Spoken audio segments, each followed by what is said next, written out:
Well, it's great to be here in Texas and good to be with all of you at a very important point in our national history. You know, since we met in St. Louis last year, our national security has declined. At the same time, we have a president who seems determined to find some way or another to restrict our Second Amendment rights. He doesn't have adequate time to protect American interests and American citizens around the world.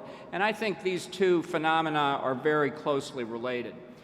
Because I think the president has a very different view of what security and freedom mean than we do. And let's just consider the difficulties that we faced and how they tie in to the arms trade treaty recently approved by the United Nations and signed by this administration. We've seen in very tragic terms that the war on terrorism is far from over.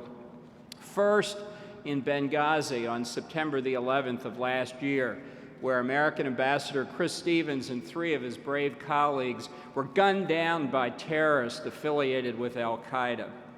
Were not given adequate protection before, during, or sadly in the immediate aftermath of the attack. What did the president do about this? 5 days before the attack, he said in accepting his party's renomination for president, Al-Qaeda is on the road to defeat. And 5 days later, his personal representative in Libya and 3 others were killed by the people who were on the road to defeat. He couldn't find the time to look into the cause of the killings. He had a story about a Mohammed video that outraged some demonstrators, even as his own intelligence services, as we've learned in the past few days, had pictures of representatives of Al-Qaeda in the Arabian Peninsula participating in the attack on the consulate in Benghazi. Just this week, in response to pressure to find out how these undefended or inadequately defended Americans were left in jeopardy, the White House press spokesman, Jay Carney, said, "That's a long time ago." Well, 8 months. It was 8 months ago, and I suppose that is a long time ago if you have the attention span of a fruit fly.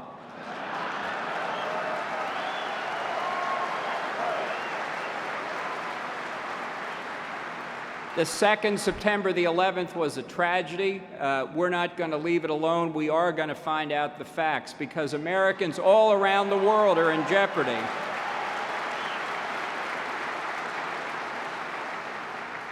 And tragically, we saw this on April the 15th at the finish line of the Boston Marathon, where terrorists, undoubtedly connected with and aided by, perhaps instructed by, international terrorist organizations struck at this icon of American life. And what was the White House reaction? David Axelrod, the president's chief political strategist, said in a television interview, "Well, I'm sure," these are his words, "I'm sure what was going through the president's mind is, well, we really don't know who did this. It was tax day," implying that it was an anti-tax protest, you know, from those Tea Party people.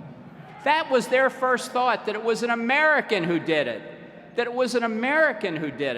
not that the global war on terrorism tragically had struck in America again. And just in the past few days, we've learned that these terrorists hadn't originally planned for tax day, Mr. President.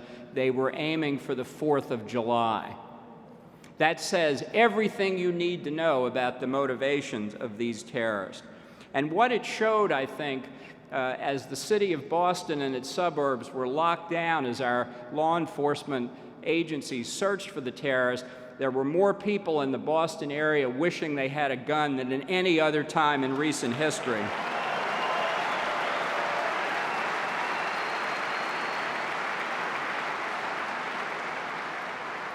Obama cannot admit that the global war on terrorism continues, but he continues to fight against the right of Americans guaranteed by the Second Amendment to defend themselves against this terrorism by having firearms lawfully obtained that they can use to protect themselves and their families. And as a number of people have already said, the NRA has done a fantastic job to stop the recent efforts at grabbing American citizens' guns. But they're not over yet, and this is where the Arms Trade Treaty comes into play. It's true that a majority of senators have said that they wouldn't ratify it, but the fight there hasn't begun. And as the president's, as the administration's domestic efforts at restricting Second Amendment rights fail, as they certainly appear to be, this is where I think the backup plan comes into play. After 15 years of negotiation, they finally got the Arms Trade Treaty that they wanted, and it was just what we feared.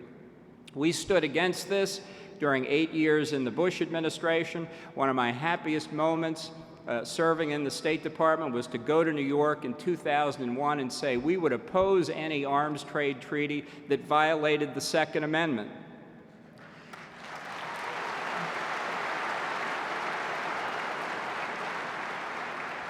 It was almost unprecedented. American diplomats don't talk about the Constitution. Is that something they should be concerned about? Absolutely. And this treaty is a threat to the Constitution. Now, the Obama administration will say, oh, but it doesn't affect domestic gun control regulations. This is absolutely not true, as the text of the agreement itself makes clear. There's no guarantee for individual rights in the Arms Trade Treaty. In fact, the language that Obama points to simply says that the treaty's signatories are mindful, listen to that word, they are mindful of the legitimate trade and lawful ownership of arms for recreational, cultural, historical, and sporting activities. No mention of self-defense. No mention of self-defense. And here's another little interesting fact about international treaty law. This mindfulness that they point to is in the preamble, which has no binding effect. The binding effect of treaties are in the operative paragraphs, and in the operative paragraphs, Article 5 requires nations, listen to this, to establish and maintain a national control system, including a national control list. What does that sound like to you? They know exactly what they're doing. Article 10 requires signatories to regulate brokering of conventional arms, and it goes on and on and on. And here's what's going to happen. Although a lot of good work, as I say, has been done to get senators to oppose this, the administration will say, no, it's not about domestic gun control. And they will try and find a way to get it ratified. And then, once it's ratified, we will suddenly find out that actually it is about domestic gun control. And the provisions that I read to you and many others require us, because we're a party to the treaty, to enact exactly the kinds of gun control legislation that the NRA has just defeated in the Senate. So it's important, and this audience is knowledgeable about it, but it's important for our fellow citizens not to be deceived by the kind of propaganda campaign that the Obama administration and others will wage. And it's true that gun control is on the cutting edge here, but this is part of a pattern by the administration to try and find ways through international treaties to avoid its inability politically to get what it wants through Congress, and to avoid constitutional restraints by trying to do it indirectly through the treaty process. This is a radical diversion from our tradition. It reflects an unwillingness to acknowledge the importance of American sovereignty. In fact, the president's constantly talking about pooling or sharing sovereignty in the environmental area, in the area of the death penalty, in family law, in things like what they now call the defamation of religion, to try and find a way around the First Amendment to restrict our freedom of speech, as they're trying to do through the Arms Trade Treaty, restricting our Second Amendment freedoms. This is part of a package. It is part of an approach by those who don't like the Constitution, who don't like the American system of sovereignty, who don't like the direct democracy that's reflected in effective organizations like the NRA. And it represents something the president has tried to do in his foreign policy as well, and that's cede the initiative and the direction of American policy away from our hands and into the hands of international treaty bodies. Fortunately, the Senate, the Constitution requires that 2/3 of the Senate agree to this. I think we can block it if we're aware of it. We then have to worry about the President using executive orders during the next 4 years.